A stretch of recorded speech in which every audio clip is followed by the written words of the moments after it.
Hej, jeg vil gerne fortælle om lys, partikler og bølger. Lys det er elektromagnetisk stråling, og elektromagnetisk stråling det består af fotoner.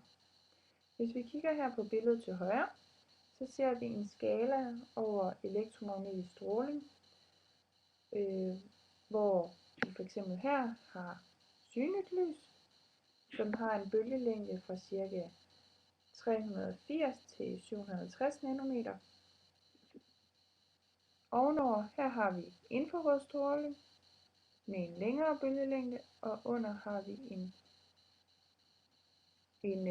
har vi så UV-stråling, som har en kortere bølgelængde. I modsætning til andre bølger, så er lys specielt ved, at det kan udbrede sig i vakuum. Lysets hastighed i vakuum, den er 3,0 gange 10⁸ meter i sekundet.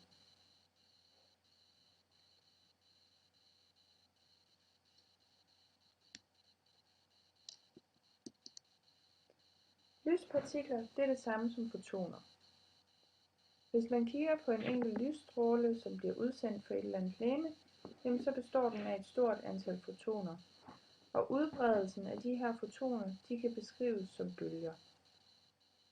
Derfor siger man også, at fotoner både har bølge- og partikelegenskaber. Bølgen her, den fungerer altså som en model, som kan bruges til at beskrive de her lysstråler, hvordan de udbreder sig. Og ligesom alle andre bølger, så kan lys også brydes og spejles, afbøjes og interfereres. Og der er lavet en video også omkring lysets bølgeegenskaber.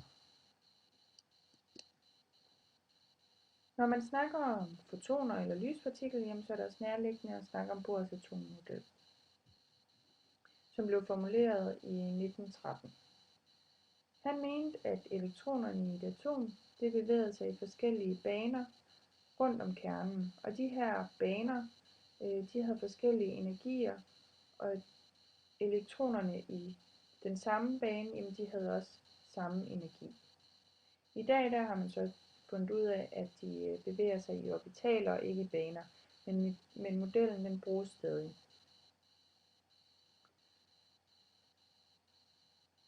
Bohr han opstillede også nogle postulater, som også beskriver det her, hvor der er den stationære tilstand,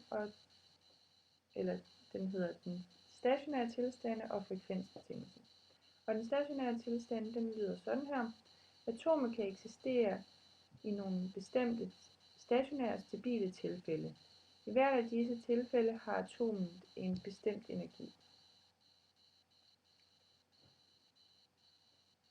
Frekvensbetingelsen. Ændringer fra en tilstand med en bestemt energi til en anden tilstand med en bestemt energi kan ske ved, at atomet enten udsender eller optager en foton. Og med det her, der menes det, at et atoms elektroner, de har jo de her bestemte energier i forskellige baner. Og den enkelte elektron kan være i en stationær tilstand, hvor den ikke mister energi i længere tid. Men den kan så godt ændre tilstand, eller ændre den her energitilstand, hedder den nok nærmere, ved at en elektron enten optager eller udsender energi ved hjælp af en foton. Men for at elektronen den kan få en anden energi, så skal den tilførte eller afsendte energi passe præcist med den anden tilstand.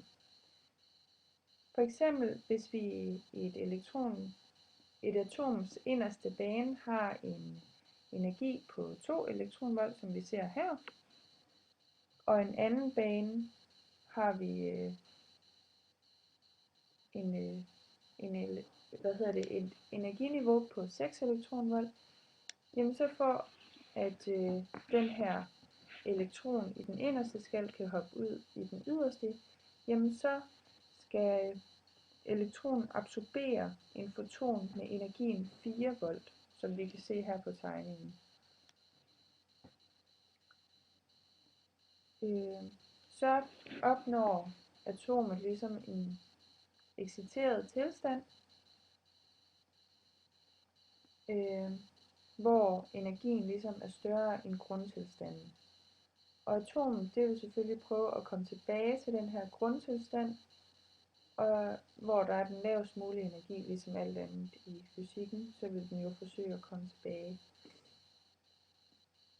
Og det kan gøres ved, at man udsender den her ekstra energi, som også er i form af en foton. Så hvis vi nu siger, at den har 6 elektronvolt herude i den yderste, jamen så for at komme ind i den inderste bane igen, jamen så skal der udsendes en energi på 4 elektronvolt. Og den kan enten, altså hvor den først udsender en foton på 2 elektronvolt, så den lander her i den midterste bane, og så bagefter udsender endnu en foton på også 2 elektronvolt. Så er den tilbage til den her grundtilstand. Den kunne også gå direkte på de her 6 elektronvolt, og så udsende en foton på 4 elektronvolt, og så lande inde i inderste bane igen. Ja. Så dermed er elektronen ligesom tilbage, hvor den startede. Og de her postulater, som Bohr han opstillede, jamen de gælder stadig i dag. Jeg har allerede snakket lidt om det her med absorption og emission. Men et atom, det kan jo ligesom optage og udsende en foton. Og hvis vi først ser på, at en elektron optager eller absorberer en fotons energi, jamen så kan man sige, hopper den ud i en anden skal eller bane, som har en højere energi end den startede med. Det kan vi se herovre på tegningen, hvor vi har her inderste skal, der bliver en foton, så den optager noget energi, og den hopper i et højere energiniveau. Så hernede ved emission, jamen så udsendes der en foton, så det er, at den kommer ind i den inderste bane her igen, og ind til grundtilstanden. Så her får den altså et lavere energiniveau. Bohr han opstillede sine teorier ud fra hydrogenatomet. Han lavede også en formel, hvor man kan beregne hydrogenatomets energiniveauer, altså de her energier, der er i de forskellige baner. Og hvis vi ser formlen, så er den her, hvor vi har energien er lige med Plancks konstant, eller minus Plancks konstant, gange lysets hastighed, gange Rydbergs konstant, delt med energiniveauet.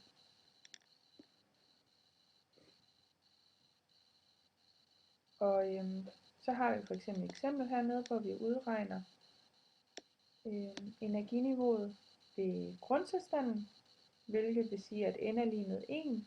Så har vi her indsat Plancks konstant i elektronvolt. Man skal nemlig være opmærksom på værdierne. Ganget det med lysets hastighed og med Rydbergs konstant, og så delt den med energiniveauet. Derved får vi så et energiniveau på minus 13,62, hvilket svarer til grundtilstanden, som vi også kan se herovre på billedet hernede. De her streger, de viser også, hvordan hydrogen det ligesom kan absorbere og emittere de her fotoner.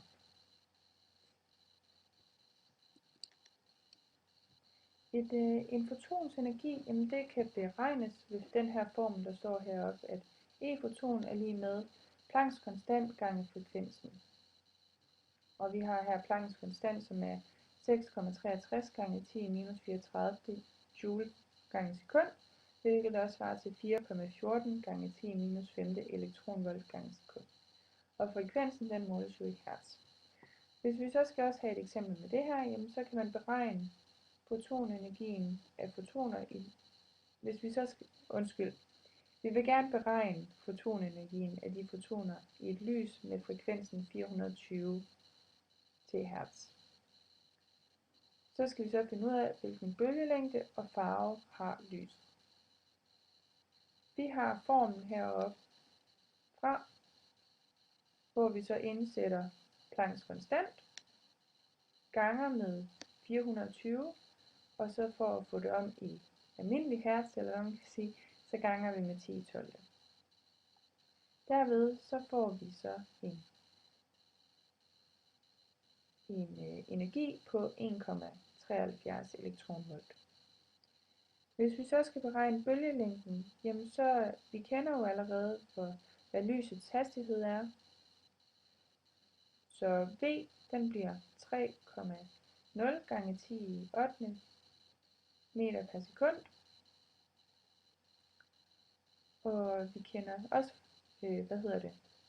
frekvensen, som vi fik oplyst, som er de her 420 gange 10 i 12 hertz.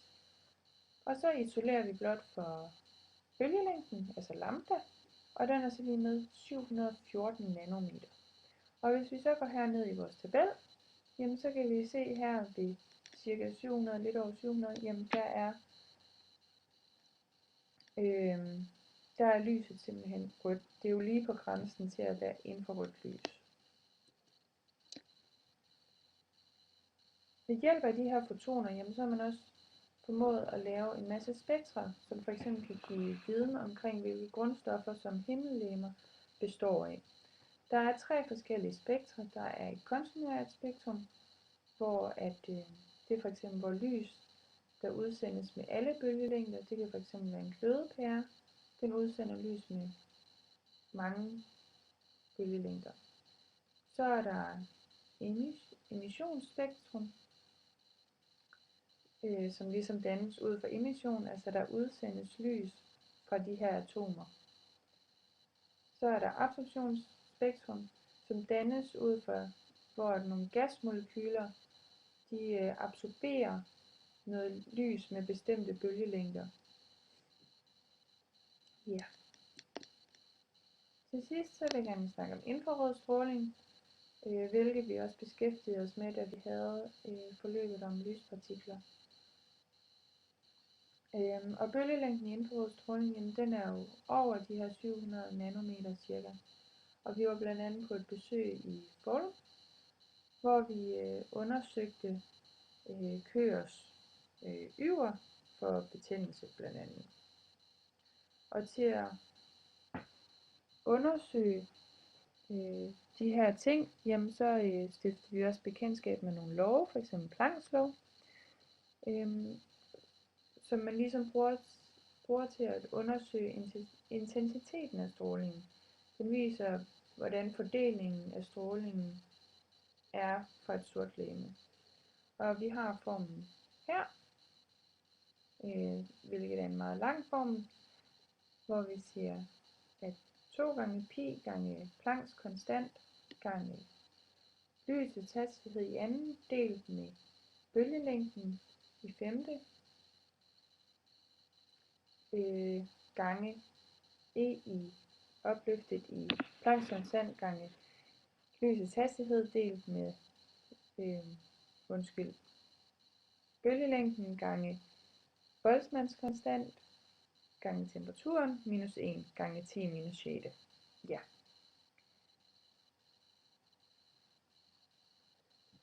Man kan også lave en grafisk afbildning, som viser sammenhængen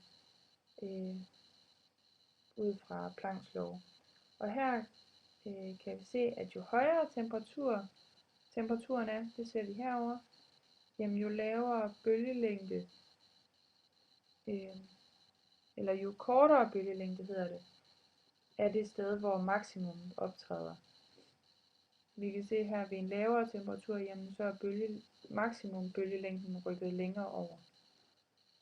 Og til sidst, jamen så havde vi også lige Wiens forskydningslov, hvor at man finder den maksimale bølgelængde.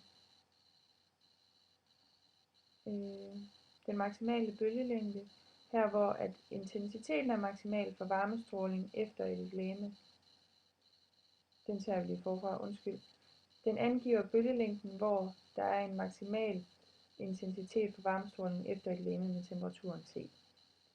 Og den har vi så hernede. Og det var det.